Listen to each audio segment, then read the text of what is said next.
দর্শক রণক্ষেত্রে রূপ নিয়েছে।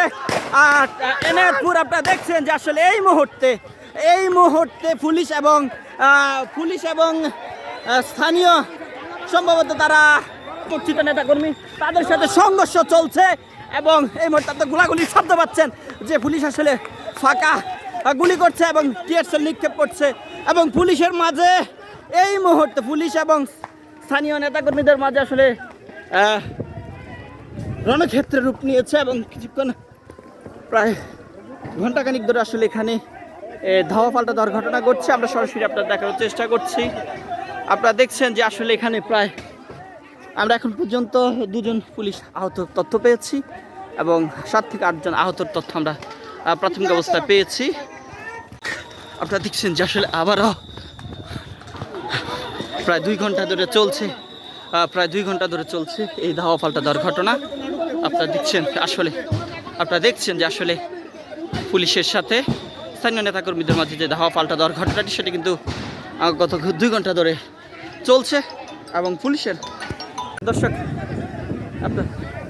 আপনারা দেখছেন যে আসলে এখানে এক রণক্ষেত্রে রূপান্তর হয়েছে এবং একের পর এক আসলে রাবার বুলেট ছাড়া হচ্ছে এবং আপনারা দেখছেন যে আসলে ইট পাটকে নিক্ষেপ করা হচ্ছে। সব মিলে আসলে বলা চলে এই মুহূর্তে একেবারে রণক্ষেত্রে রূপ নিয়েছে।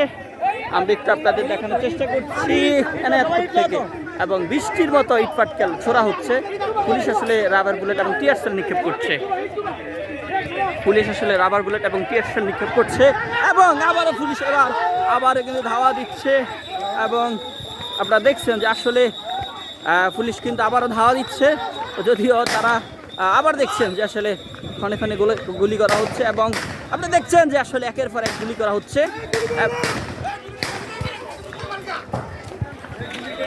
আপনারা দেখছেন আরো বেশি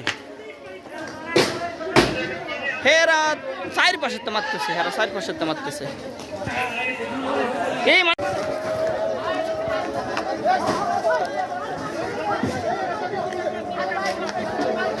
দর্শক আপনারা দেখছেন যে আসলে প্রায় 4-5 থেকে পুলিশের উপর ইট পাটকেল নিক্ষেপ করা হচ্ছে। পুলিশ আসলে পাল্টা ইট পাটকেল নিক্ষেপ করছে এবং টিয়ার সেল দেখছি আমরা কিছুক্ষণ পরপরই তারা মারছে। সব মিলে বলা চলে এই মুহূর্তে একেবারে রণক্ষেত্রে রূপ নিয়েছে এনায়েতপুর। আপনারা দেখছেন যে আসলে দর্শক এই মুহূর্তে পুলিশ এবং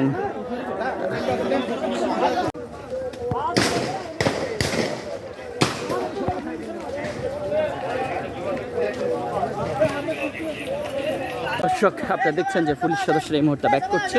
মানে আন্দোলনকারীদের আসলে প্রচুর পরিমাণ আক্রমণের কারণে তারা আসলে এই মুহূর্তে জড়ো হচ্ছে না একসাথে। আবার তারা একের পর এক রাবার বুলেট চাচ্ছে এবং টিয়ার সেল নিক্ষেপ করছে। সব মিলে বলা চলে এই মুহূর্তে ভয়াবহ একটি সিচুয়েশন অবস্থান করছে আর এনায়েতপুরে আমরা দেখানোর চেষ্টা করছি।